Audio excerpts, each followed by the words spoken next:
Hello students, welcome to Minerva Academy. இந்த வீடியோவில் 10th maths important 5 mark sums chapter wise examples and exercise சம்ஸ்னு செப்பரேட்டாக கொடுத்துருக்கோம். கண்டிப்பாக இது உங்களுக்கு யூஸ்ஃபுல்லாக இருக்கும். ஸோ ஒவ்வொரு சாப்டருக்கும் என்னென்ன எக்ஸாம்பிள் சம்ஸ் இம்பார்ட்டன்ட், என்னென்ன எக்ஸசைஸ் சம் இம்பார்ட்டன்ட் அப்படிங்கிறது கொடுத்துருக்கேன். சாப்டர் 1 எக்ஸாம்பிள்ஸ் பார்த்தீங்கன்னா 1.1, 3, 1.5, 1.11. ஸோ ஒவ்வொரு சாப்டருக்கும் chapter 2, chapter 3 and chapter 4 theorems இல்லாமல் ஒரு 4 சம்ஸ் கொடுத்துருக்கேன். இது எக்ஸாம்பிள்ஸ் மட்டும். ஸோ நெக்ஸ்ட்டு பார்த்துட்டே வந்தோம் அப்படின்னா கிராஃப் இருக்குது. கிராஃபில் வந்துட்டு நமக்கே தெரியும் டைரக்ட் இருக்குது, இன்டைரக்ட் 5 சம் இருக்குது.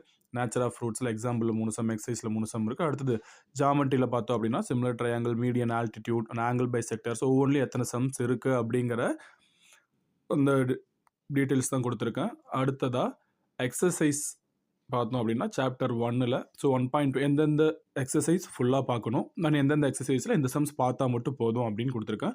ஸோ இது எந்த ஆர்டரில் கொடுத்துருக்கேன் அப்படின்னா இது ப்ரீவியஸ் இயர் கொஸ்டின் பேப்பர் ஃபுல்லாகவே அனலைஸ் பண்ணியாச்சு. 2025 நடந்த கொஸ்டின் வரைக்குமே எல்லா கொஸ்டின்ஸையும் இதில் இன்க்ளூட் பண்ணியிருக்கேன். Chapter 1, chapter 2 and chapter 3, 4, 5, so chapter 6, 7, 8 எல்லா சாப்டருக்குமே கொடுத்துருக்கேன். நமக்கு ஸ்டூடெண்ட்ஸ்க்கு எப்போயுமே ஒரு டவுட் இருக்கும், இதெல்லாம் பார்த்தா போதுமா, இந்த சம் பாருங்கன்னு சொன்ன உடனே தான் ஃபஸ்ட்டு கொஸ்டின் இதெல்லாம் மட்டும் பார்த்தா போதுமா சார், ஃபுல் மார்க் எடுத்துடலாமா அப்படின்னு. ஸோ அந்த மாதிரி யோசிக்காதீங்க. இந்த சம் எல்லாம் நான் பார்த்துட்டேன், இந்த சம் எப்போ கேட்டாலும் என்னால் ஒர்க் அவுட் பண்ண முடியும் அப்படின்னு நீங்கள் சொல்லுங்கள்.